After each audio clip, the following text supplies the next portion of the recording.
think I'm strong?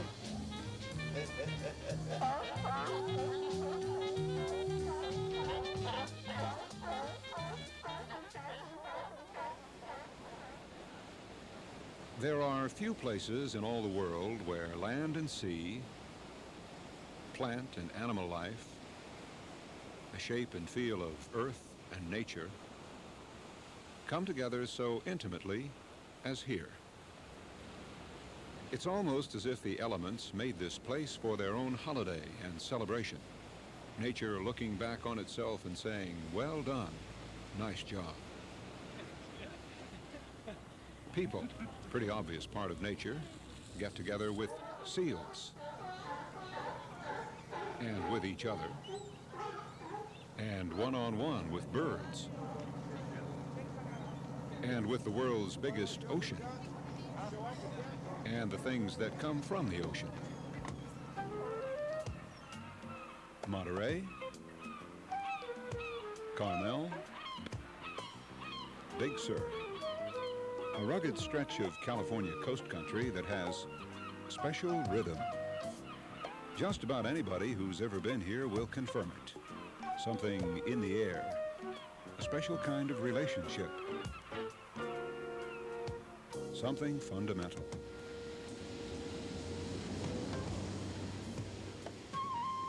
If you happen to be watching all this from far, far away, let's bridge the distance quickly and have a look around at the places we'll be visiting in the next 40 minutes or so.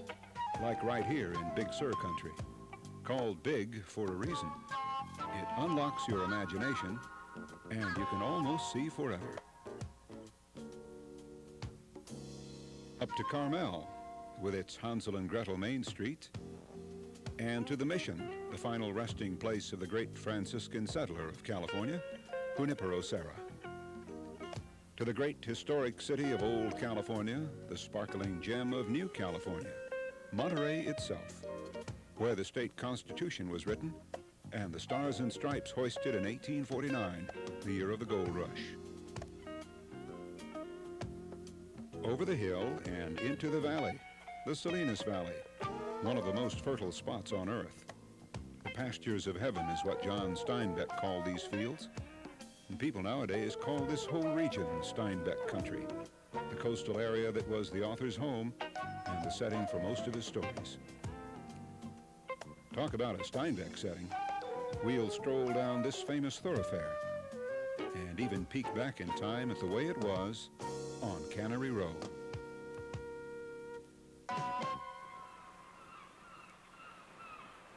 It was almost 400 years ago that the first European sailed up the coast and into the bay and set foot on dry land.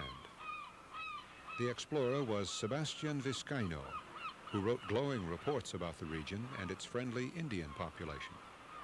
He named the bay and its shores after the Viceroy of New Spain, as Mexico was then called. The Viceroy was Count Monterey. The year was 1602. Vizcaino sailed away and never came back. 168 years later, Monterey was rediscovered by another Spaniard, Gaspar de Portola, governor of Baja California. On Sunday, the 3rd day of June, 1770, a ship named the Alexo Nino brought a Franciscan missionary priest to Monterey. The same priest who had founded the first California mission the year before in San Diego. Junipero Serra, born Miguel Jose Serra on the Spanish island of Majorca, was destined to become the single most important social influence in early California history. On that June day, exactly 1 week after Portola landed, Serra celebrated Mass here at the edge of the bay, soldiers and sailors from the ships in attendance. The ceremony also marked the birth of Monterey as the capital of Alta, or Upper, California. The following year, 1771, Junipero Serra decided to bring his mission here to Carmel. Among the reasons, fresh water, fertile soil, and too many disagreements with Monterey's military commandant. Father Serra founded the first 9 of California's chain of 21 missions. Each was the nucleus of a future town or city. More than a church and a school, the missions were the heart and soul of each growing community. In a human and social sense, California is traceable to the missions, the roads that connected them, and to the man who was the driving force behind their creation.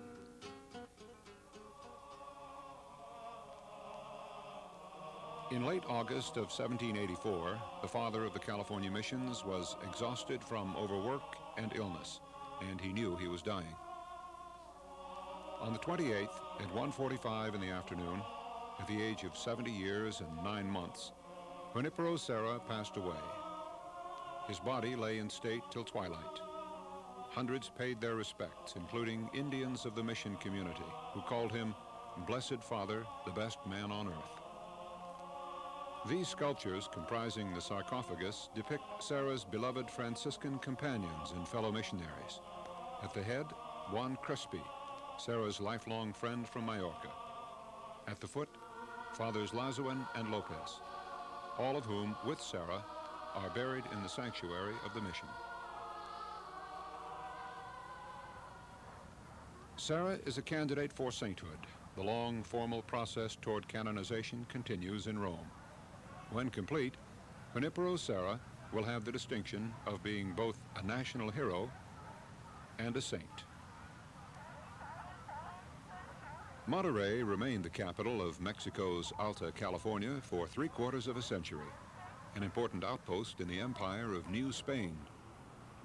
And the Spanish influence in architecture and lifestyle continued after Mexico's independence from Spain in the 1820s. It's still visible today in the city's beautiful old adobe houses and public buildings. One example, the Pacific House. Now a museum and visitors' headquarters, over the years this building has housed a court, a newspaper, a church, and a ballroom.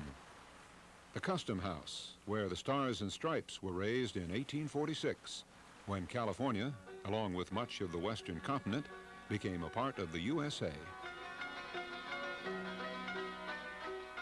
Inside the Custom House, here's where you can get a sense of the old town of the 1830s and 40s, when sailing ships from around the world brought cargo to help feed and build Monterey. A sizable share of imports like these found their way to the sprawling ranchos and wealthy estates that were already giving the region a touch of exclusivity. Some of the land that helped create wealth came from church property that was broken up, mission lands handed over to future cattle barons. For Monterey, these were the boom years. California's first theater, built by a Scottish sailor named Jack Swan, who struck his California roots in the 1840s. This actually started out as a barroom and lodging house, but Jack eventually put up a stage, and it's still being used for plays written in the 19th century.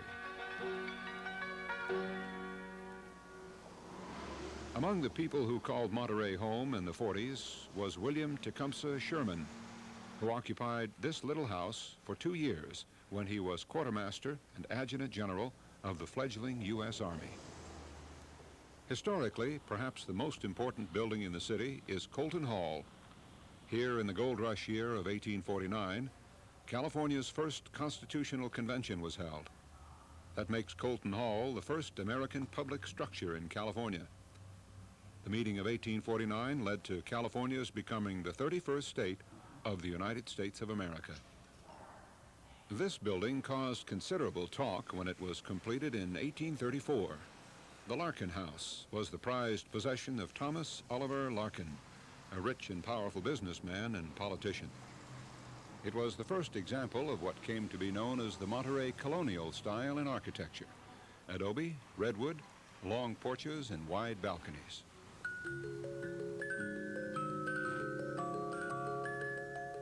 The home was lived in continuously till 1957, when Larkin's granddaughter presented the property and all of its furnishings to the state of California.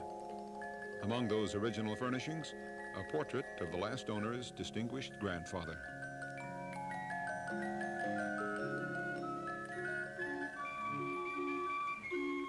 Down near the waterfront, in what used to be a warehouse, an old carousel goes round and round like the hands of a clock. The merry-go-round was built back in 1905 in North Tonawanda, New York, and brought here in the 1970s. As for the building, in its warehouse days, it was crammed full of canned sardines awaiting shipment. There was a time in the 1930s and 40s when Monterey was known as the sardine capital of the world. It was always general knowledge that the ocean off Monterey was good fishing ground for tuna, mackerel, squid, pilchards, but most of all, sardines. And yet it wasn't until after the turn of the century that somebody thought of cashing in on the abundance by opening a cannery. Then came another and another, and by 1918 there were no fewer than 9 canning plants on Ocean View Avenue, extending from Monterey's Chinatown all the way to the harbor.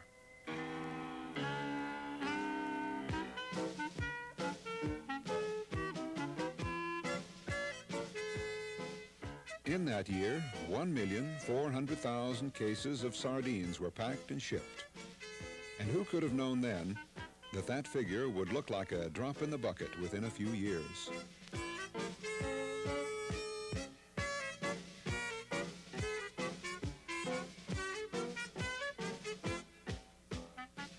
By the 1930s, new boats and fancy new nets as big as a football field were hauling in tens of millions of sardines every day.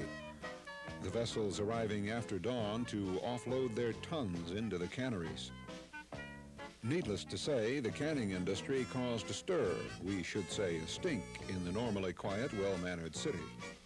Residents, including downtown businessmen, complained about odors and pollution. But what could be done? Where there were plants, there were workers. Where there were workers, there was a payroll. And the payroll, much of it, ended up downtown. Millions of dollars paid out to fishermen and plant workers. The first plant that opened on Ocean View Avenue 2 decades earlier could handle 5 tons of fresh fish per day. Now in 1930, all the canneries together were gobbling up 159,000 tons of silvery sardines, and the end was not yet in sight, not even dreamed of. The high point was reached in the early 40s when 250,000 tons of sardines were caught, cooked, packed, and shipped annually, and the fish just kept walking right into the nets. Then something happened. A catch of 1945 was lower than usual, and things kept dropping every year afterward. The payroll shrank. The canneries started closing. There had been problems earlier, plant fires, fierce winter storms, economic recessions, but what shut down the industry was sardines, not enough of them. It'll always be a mystery exactly what happened. Some people blamed it on pollution of the sea. Others said the waters were just plain fished out. Maybe it had to do with the sardines themselves and reasons of their own, new spawning grounds, different climates and currents. In 1945, the year of the turnaround, a writer from nearby Salinas published a novel about the heyday of the sardines. He nicknamed Ocean View Avenue Cannery Row. That was the name of the book, and it's now the name of the street. Here are John Steinbeck's opening lines. Cannery Row in Monterey, in California, is a poem, a stink, a grating noise, a quality of light, a tone, a habit, a nostalgia, a dream. Cannery Row is the gathered and scattered, tin and iron and rust and splintered wood, and weedy lots and junk heaps, sardine canneries of corrugated iron, honky-tonks. Steinbeck's chronicle of Cannery Row made Monterey more famous than ever. People came into town in search of the street and its characters, only to be overcome by nostalgia for things they had never really known. Such was the power of Steinbeck's novel. So the town responded. Today, the street with its shops, cafes, and boutiques is a celebration of the esteem people have for the novel, for the memory of its author, and for Monterey. Gone forever, though, is Ocean View Avenue. Gone are the fleets of sardine-laden boats, the poem, the stink, the grating noise. But Cannery Row lives on and prospers. The newest characters on Old Ocean View are strange indeed, always on the move, lurking about, reconnoitering familiar territory. There are plenty of private neighborhoods around these parts, and trespassing on certain property can be very risky business. So interesting are these non-fictional denizens of the waterfront that people come by the millions to get as close as they can, which is pretty close, to get a good look.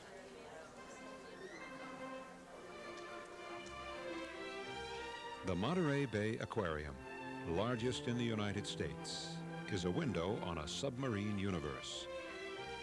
Built at a cost of $40 million, the aquarium opened its doors in October of 1984 to rave reviews from the public and from professionals in marine biology. More than 5,000 creatures inhabit the mountains, canyons, and forests of this specially made ocean at the Monterey shore, right on Cannery Row. Happy to say that among the 500 species of marine life are sardines, who came out on top after all, in a manner of speaking. In most buildings with public exhibits, there are signs saying, "Don't touch." At the Monterey Bay Aquarium, not only can you touch, there are experts on hand to offer encouragement and some lessons from the deep. Did you get to see this little decorator? It's a decorator crab. And he decorates himself with kelp. His skin is like Velcro, and he sticks the kelp on himself to camouflage himself. See how well camouflaged he is? But if you look at this other little fella, now he's going to try to sort of mold onto your hands. Can you feel him sort of moving on your hands? He thinks you're rock. He thinks here's a nice rock with a pink coat on it. I just think I'll just live on this rock, see? Okay, if you turn him over, look, that's where your hands were. See? And that's his mouth, and he crawls along on the bottom. Those are his gills, that's how he breathes. Monterey's aquarium is strictly state-of-the-art. It's a kind of open functioning laboratory where people can make private discoveries, including microscopic ones. The centerpiece of the aquarium complex is a towering 3-story high exhibit called the Kelp Forest.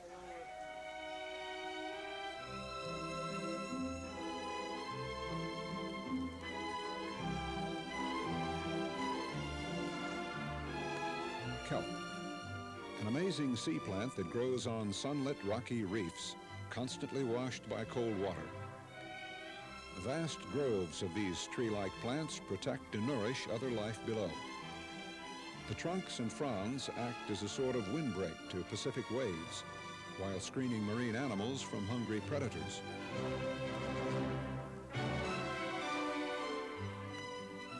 Kelp doesn't have a root as such, but is anchored to the bottom by something called a holdfast, and that too is a haven for such creatures as crabs and urchins. The heavy mass of each plant is kept gracefully buoyant by small gas-filled bulbs that act as floats. They're so effective that too many bulbs can actually tear up an entire plant and send it floating away to oblivion, holdfast and all.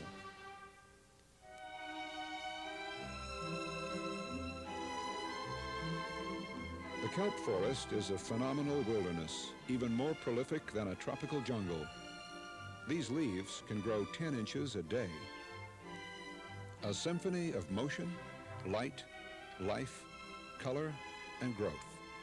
Perfectly in tune, under glass, on Cannery Row.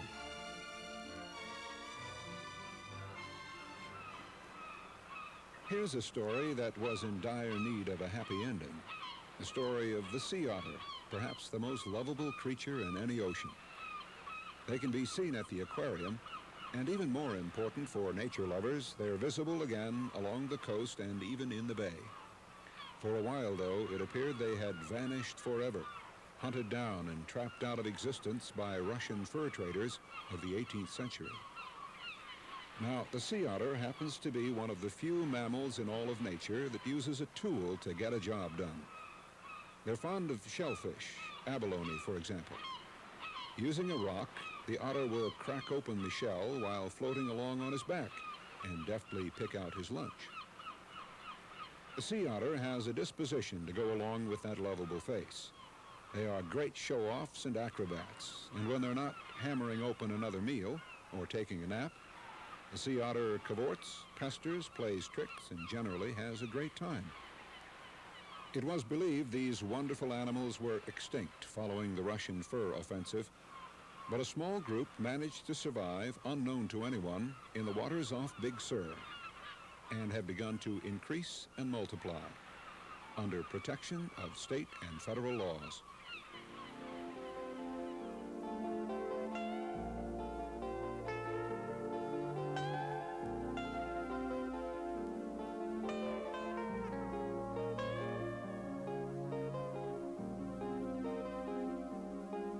Any deep-sea fisherman knows you've got to get an early start if a decent catch is to be had.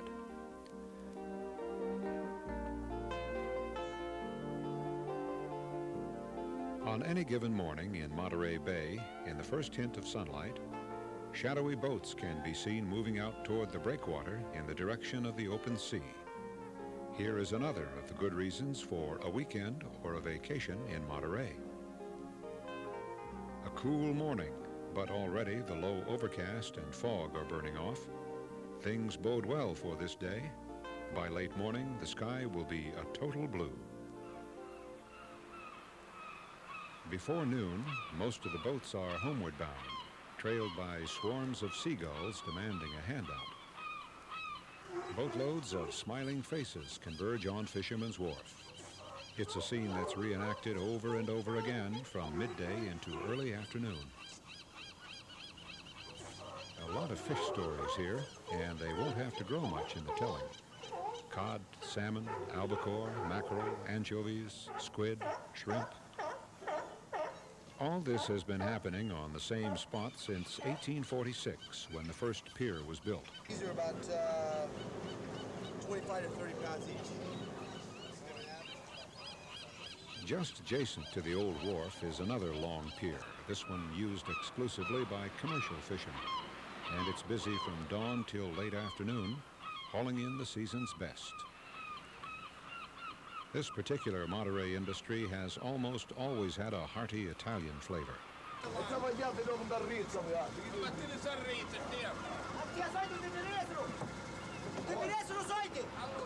Second and third generation Italian Americans still use the native tongue.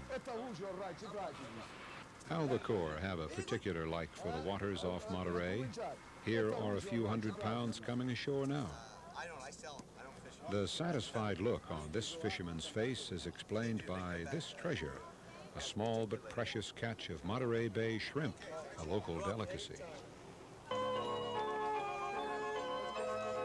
Back to the main attraction, Fisherman's Wharf. The pier was originally built for sailing schooners that offloaded cargo for the bustling capital of Alta California. Now it's a noisy, colorful, happy conglomeration of shops, fish markets, eateries, and grog houses, including some first-class establishments.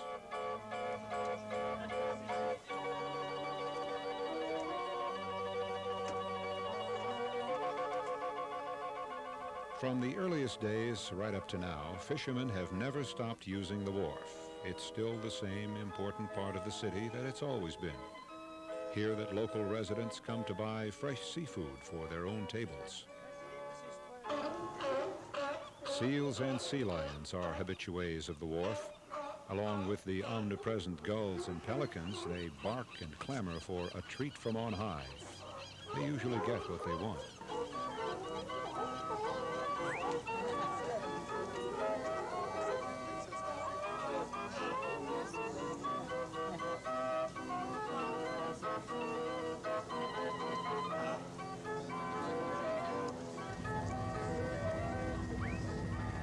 There's something about the word capital that seems to go with the name Monterey, first capital of California, sardine capital of the world.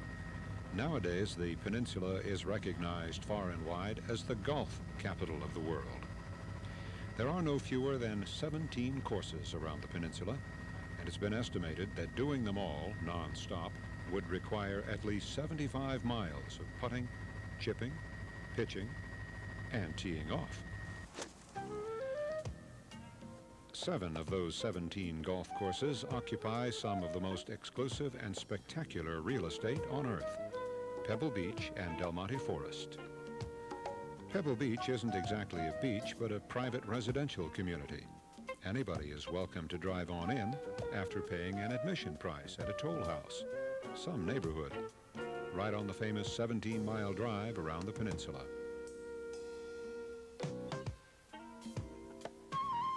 It hardly needs pointing out that this is an enclave of the well-to-do.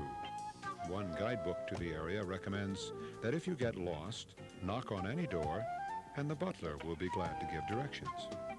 Among the famous golf links spread around these Elysian fields is Spyglass Hill, where duffers take on holes that are named after characters in Treasure Island. Robert Louis Stevenson, by the way, stayed for a summer in Monterey while he was hatching the plot for that novel. And, of course, there's the world-class Pebble Beach golf links, home of the annual Pro-Am. This course is ranked with the top 10 in the whole world. Not easy golfing on the peninsula. Try sinking a 15-foot putt with this kind of visual distraction. The Lodge at Pebble Beach, one of the world's great resorts. And like the course itself, it's open to the public.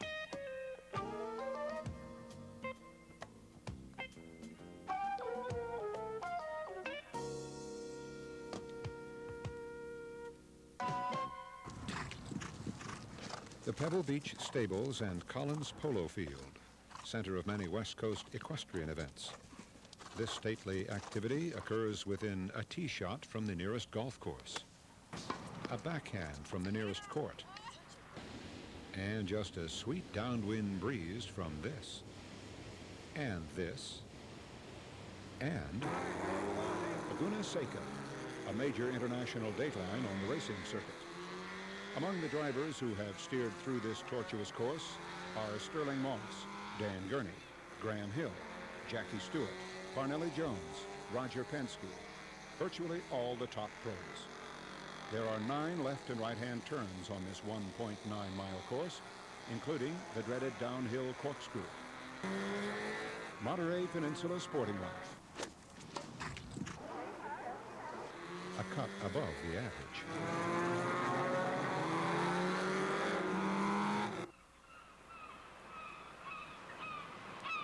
Just beyond the roar of competition, always the sound of a different drummer.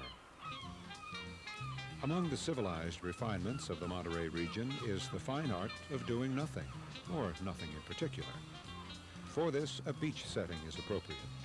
And since the whole coastal area is lined with beaches, Monterey, Pacific Grove, Carmel, the Highlands, Big Sur, the opportunities for doing nothing are numerous and splendid.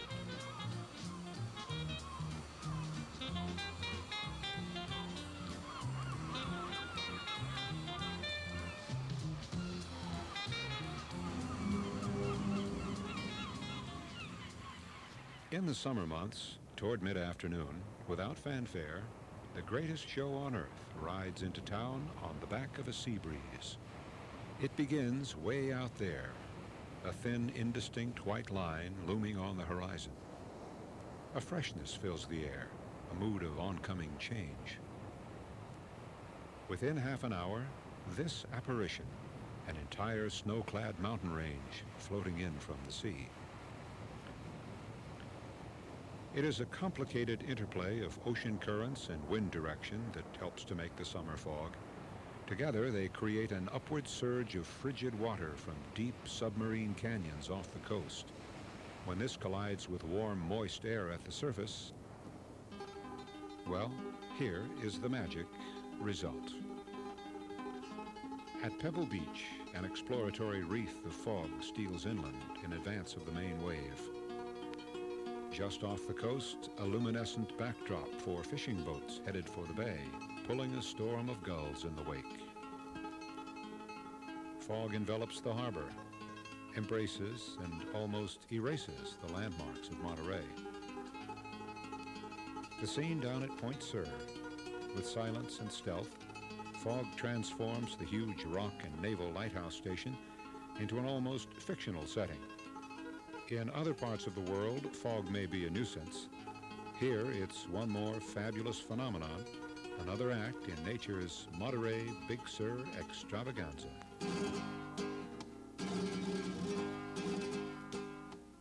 Wind and ocean currents help to make fog, and fog, wind, and sea level atmosphere help to make some intriguingly beautiful trees that flourish here. One variety is the coast live oak, with its branches growing acrobatically, often from twisted, weather-scoured trunks. Many of the trees are draped in gray-green Spanish moss. Each live oak, sculpted by the weather and growing according to a labyrinthine blueprint, is a fantastic creation. The very symbol, the trademark of the peninsula, is the Monterey cypress. And the most famous one of all grows on this storm-beaten point, seemingly out of solid rock, at Pebble Beach. Lone cypress is a symbol of life's tenacity and of the grace and eloquence of nature's masterworks on California's central coast. The very sight of it means Monterey. The trademark for neighboring Pacific Grove is the Monarch butterfly. Take a look around here in October and early November and see why. To say the least, Pacific Grove and the Monarch are fond of each other. Under Ordinance Number 1148010, there's a fine of $500 for molesting these creatures. The monarchs migrate down from the north to spend the winter in these gentle climes, and then they're off again in the spring. Somehow, all the newly hatched butterflies return to the same grove of trees where their ancestors wintered the year before. Clearly, on the subject of the Monterey Peninsula, word gets out, even among butterflies, and these are the monarchs of Pacific Grove. About 100 years ago, Pacific Grove was pretty much a church town, having been organized as a Protestant Christian summer camp and retreat. That identity and atmosphere took root and held on. Residents once called this God's Kingdom by the Sea. Among the churches built during that era is St. Mary's by the Sea Episcopal Church, famous for its stained glass. In the religious camp days of enforced morality and teetotalism, there was an irreverent slogan heard on the peninsula: Carmel by the sea, Monterey by the smell, and Pacific Grove by God. Prohibition wasn't voted out here till 1969.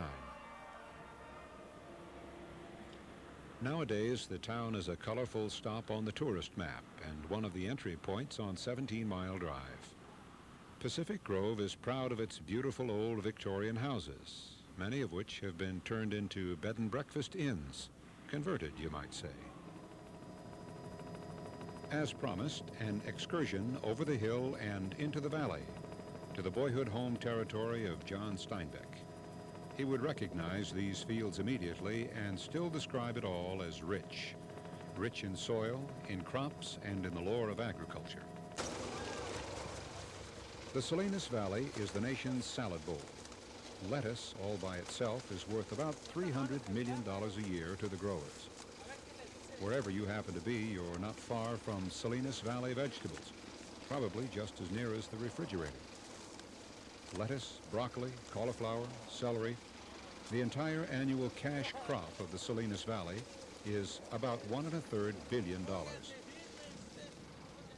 This is also wine country. Most of the big vintners who operate in Napa, Sonoma, and Mendocino harvest tens of thousands of acres of premium wine grapes in Monterey County as well. So we're most famous for our white varietals, being one of them being Pinot Blanc. And these are not just the major nationally known labels, but smaller, strictly homegrown operations, turning out top-quality wines with the good taste of Monterey. This is the Monterey Vineyards Champagne here, and this is made from our Chardonnay and Pinot Noir grapes, which are premium grape varieties chosen for our champagne. It's lovely. Great.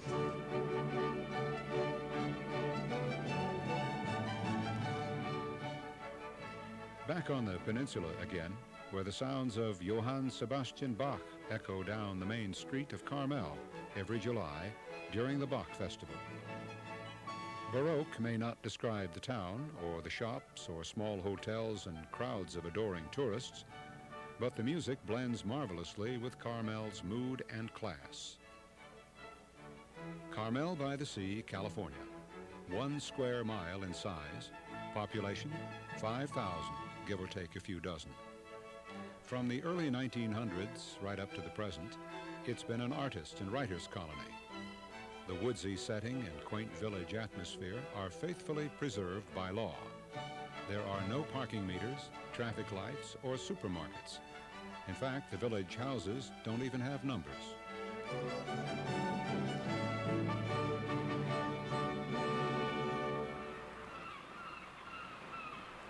On the way south to Big Sur, a diversion on the rocky landscape of Point Lobos, where there is a definite feeling of Land's End. After this, nothing left to the west but the far, far east. Getting back in tune with nature, wearing sturdy rubber-soled shoes, carrying a lunch, and exploring the trails of Point Lobos. Here, all wildlife is strictly protected by state law. The ground squirrels have found this arrangement very agreeable. You're not supposed to feed them, but it's obvious they do snack between meals. Wind, surf, sky, seals, sea lions, gulls, pelicans, Point Lobos. A landmark on the edge of Big Sur country is the Highlands Inn, occupying 13 spectacular acres on Carmel Highlands. For decades, the Highlands Inn has been a hideaway for honeymooners. This got to be so well known that management eventually added a chapel, which is now the scene of more than 1,000 weddings a year. Of course, not everybody's on a honeymoon at the inn, at least not literally so, but with these amenities and in this setting, a person could be celebrating anything, even the view. Amid all the irregular points and creases of Big Sur, there suddenly appears a graceful arch, a straight line, a soaring achievement in highway engineering. The Bixby Creek Bridge, completed in 1932, is one of the world's longest spans in arched concrete, 700 feet across, 265 feet above the creek. To really appreciate the wonder of this bridge, it must be seen from the air, the whole picture framed by mountains and ocean, and that we'll do momentarily. But right now, a few miles to the south, it's lunchtime at Nepenthe. This oasis on Coast Highway 1 is a pretty remote setting for creature comforts, and that's one of the reasons for its fame. Perched above the sea, surrounded by redwoods, light years from the nervous clatter of cities, it's a place to drink, dine, converse, and gaze. The word Nepenthe is Greek. It means the removal of sadness. The property once belonged to Orson Welles, and there's a story told of how he planned to build a Big Sur house for his wife, Rita Hayworth. According to this almost legendary account, Miss Hayworth was underwhelmed, and when informed of the plan, reportedly said, "Big what?" Now back to Monterey, northbound and airborne above the Big Sur coast. Here, words start to fade a bit, if not to fail entirely. We borrow a few from Robinson Jeffers, a famous Carmel resident who loved the coast with the passion of the poet. He wrote, "I, gazing at the boundaries of granite and spray, the established sea marks, felt behind me mountain and plain, the immense breadth of the continent.